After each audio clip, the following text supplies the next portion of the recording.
नमस्कार दोस्तों, बद्रीनाथ धाम की यात्रा को आगे बढ़ाते हुए हम पहुंचने वाले हैं। सामने देखिए, आसमान नीचे और हम ऊपर। ऐसा लग रहा है कि समुद्र है।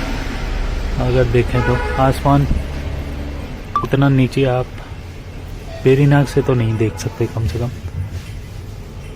तो पहुंचने ही वाले हैं कुछ ही देर बाद। तो अब हमारी गाड़ी ने प्रवेश कर लिया है बद्रीनाथ धाम में, और यहाँ की सड़कें पत्थरों के टुकड़ों से जैसा बनाई गई है, इसलिए आप इसमें स्पीड से नहीं चल सकते। तो ज़्यादातर आपको दिखेंगे चारों तरफ होटल ही होटल। और हमने यहाँ पे पता किया अभी मंदिर में दर्शन के लिए, तो टाइम लगभग 1:30 बज रहा था। तो हमें बताया है कि अभी कपाट बंद हो चुके होंगे, 3 बजे कपाट खुलेंगे। इसलिए हम चल पड़े आगे माणा गांव की तरफ। तो वहाँ से लौट के फिर बद्रीनाथ जी के दर्शन करेंगे, तब तक का टाइम भी सही हो जाता है। तो चलते हैं भारत के पहले गांव माणा। यहाँ पर आप बोर्ड में लिखा हुआ देखेंगे, फर्स्ट इंडियन विलेज माणा। यहाँ से राइट से एक और रोड जाती है, वहाँ के लिए आपको पास बनाना पड़ेगा। तिब्बत तक वो रोड पहुँचेगी। तो चलते हैं पैदल पैदल माणा गांव की तरफ। सकरी गलियों से रास्ता जा रहा है, क्योंकि यह यात्रा के अंतिम दिन है, 1-2 दिन ही बचे हैं। तो दुकानें भी बंद हो चुकी हैं। माणा गांव के लोग अपनी दुकानें बंद करके कहीं और शायद शिफ्ट हो जाते होंगे। इस वजह से उन्होंने शटर और घरों में ताला लगा दिया। तो कहीं और भी उनका रहने का घर होता होगा, क्योंकि यहाँ के मुझे देख के लग रहा है कि यहाँ ये लोग 6 महीने आते होंगे अपने व्यवसाय के लिए, जब तक का मंदिर के कपाट खुलते हैं तब तक के लिए। उसके बाद ये लोग वापस कहीं और जहाँ रहते होंगे वहाँ चले जाते होंगे।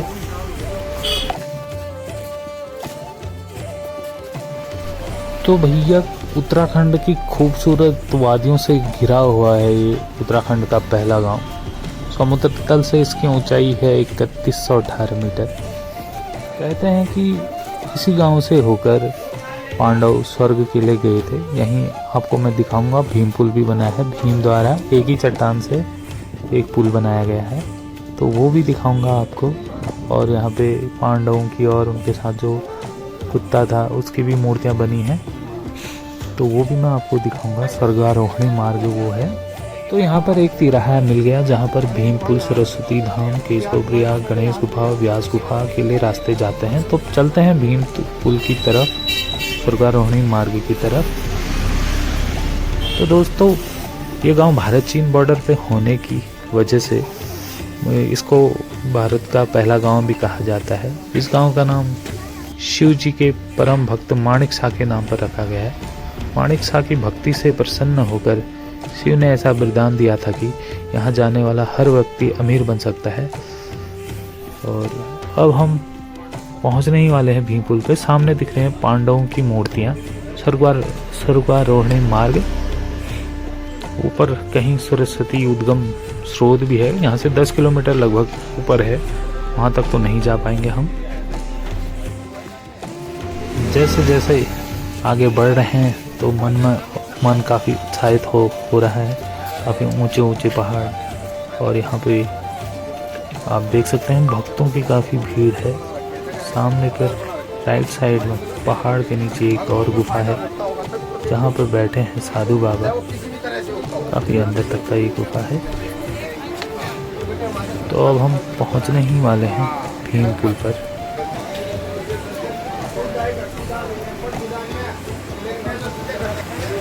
तो ये है सरस्वती नदी, और लेफ्ट साइड में आप देखेंगे ये माँ सरस्वती का मंदिर है।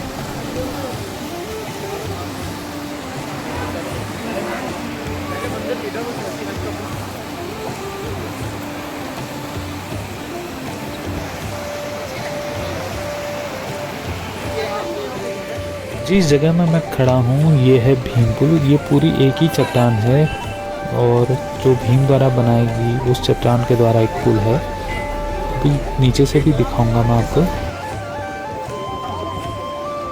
हिंदुस्तान के प्रथम दुकान तो एक दिन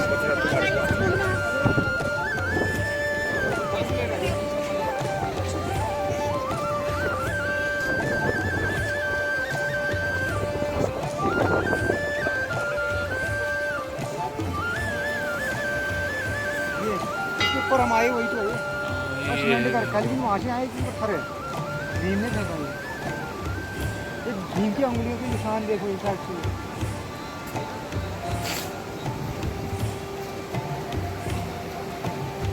अच्छा तो ये है भीमपुर।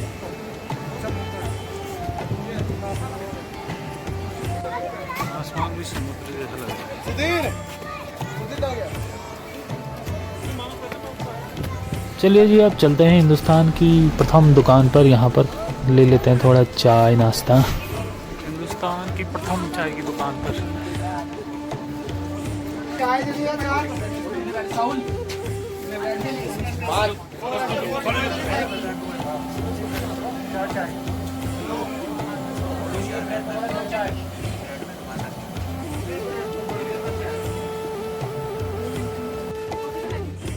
प्रथम गांव की चाय और ब्रेड पकौड़ा खाने पीने वाले बात। डॉली चाय वाले के बाद अगर कोई फेमस है तो ये चाय वाला है। भाई साहब को फुर्सत ही नहीं है, भयंकर यार क्या बिजनेस है। कल से 6 महीने के लिए ये लोग भी दुकान क्लोज करके चले जाएंगे। तो अब हम चलते हैं स्वर्गारोहणी मार्ग पर। स्वर्गारोहण मार्ग तो यही है।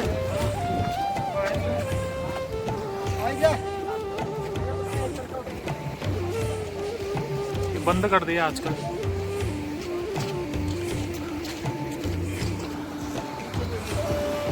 तो ये हैं 5 पांडवों की मूर्ति और सबसे आगे है कुत्ते की मूर्ति, क्योंकि अब कपाट बंद होने वाले हैं इसलिए मूर्तियों को ढक दिया गया है। पांडवों की मूर्ति है। सबसे आगे कुत्ता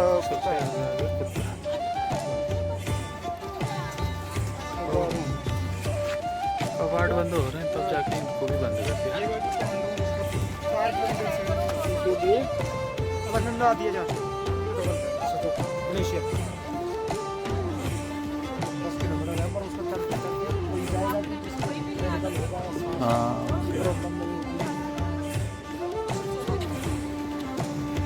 चलिए जी, अब वापस चलते हैं और जाते हैं व्यास गुफा और गणेश गुफा। वहाँ के भी दर्शन आपको कराते हैं। उसके बाद तब तक का शाम हो ही जाती है। 4 बजे जाएंगे, कपाट खुल जाएंगे बद्रीनाथ जी के, फिर जाएंगे बद्रीनाथ धाम। तो ये है देखिए भीमपुल। अभी पुल पे खड़ा हूँ मैं। पुल क्या है, पत्थर है एक बहुत बड़ा। अब हम पहुँच गए उससे ऊपर, ऊंची ऊंची पहाड़ियाँ। तो यहाँ की महिलाएं भी सब कुछ ये जड़ी बूटियाँ और यहाँ का लोकल अनाज बेचती हैं। हाथ से बुने स्वेटर, पंखी, मफलर। आसमान भी समुद्र जैसा लग रहा है, जैसे हम ऊपर आसमान नीचे।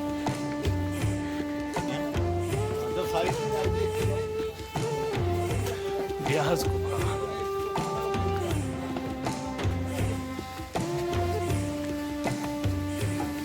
श्री गणेश गुफा।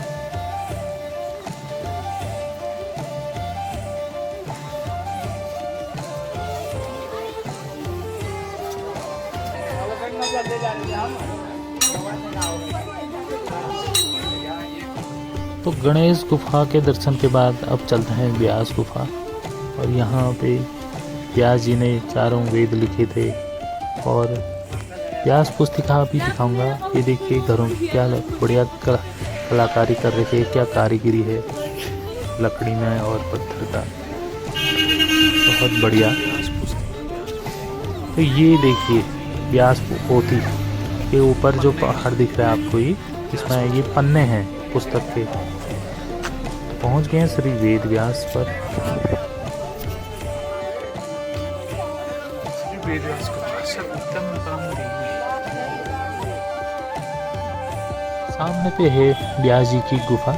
तो वहाँ पे फोटोग्राफी प्रतिबंधित है, तो इसलिए मैं दिखा नहीं सकता ज़्यादा। ये सब किताब है।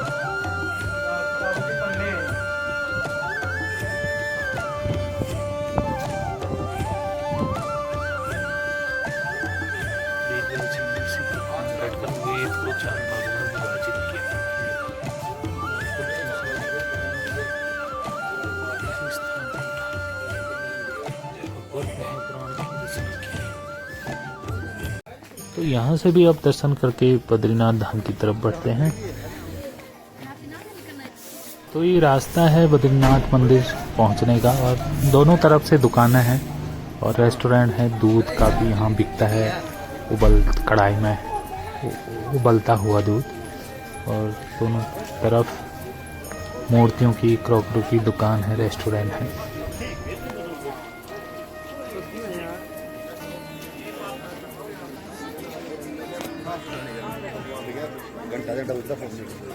आजा आजा।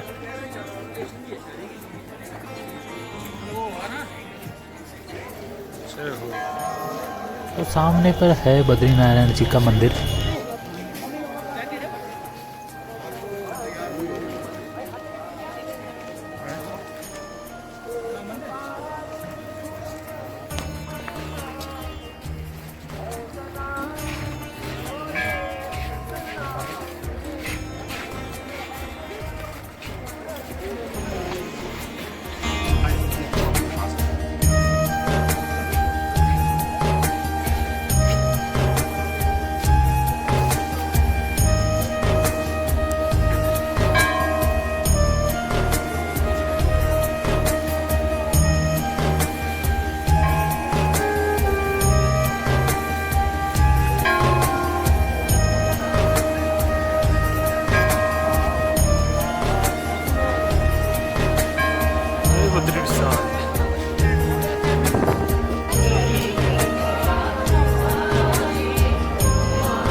तो दोस्तों हो चुके हैं बद्रीनारायण जी के भी दर्शन और मैं आ चुका हूँ बाहर।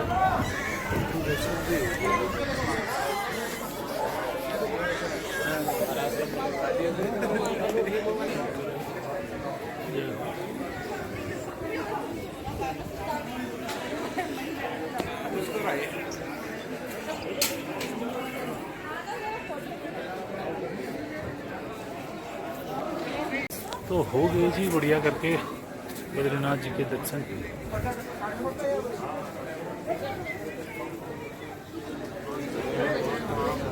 जय बजरंग।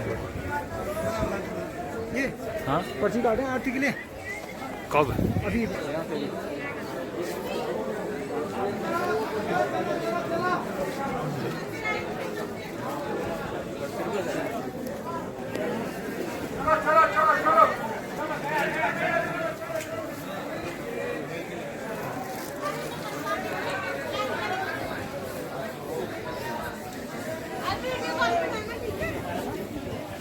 अब थोड़ा वीडियो भी बना लेते हैं। मंदिर के दर्शन हो गए अच्छे से, तो वीडियो भी बन।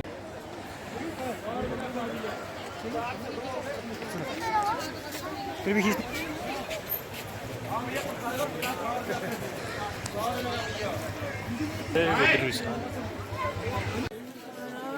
तो इस शॉप से विमल की माता जी कुछ सामान ले रही हैं।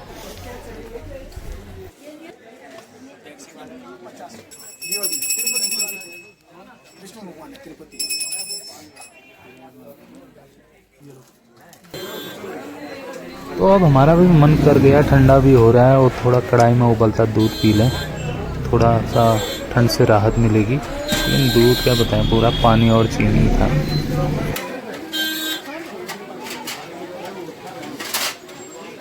बद्रीनाथ में काफ़ी ठंड थी तो इसलिए हमने सोचा कि हम निकल लेते हैं अपने सफ़र के लिए आगे। तो करेंगे अब कर्णप्रयाग में स्टे। और आप सबको ये ब्लॉग कैसा लगा बताइएगा जरूर। तो दोस्तों बद्रीनाथ धाम की यात्रा को देता हूँ यहीं पर विराम और मिलते हैं अब नेक्स्ट ब्लॉग में। और जय बद्री विशाल। तो चैनल को कर दीजिएगा लाइक शेयर सब्सक्राइब। मिलते हैं नेक्स्ट ब्लॉग में, तब तक के लिए bye, take care, good night.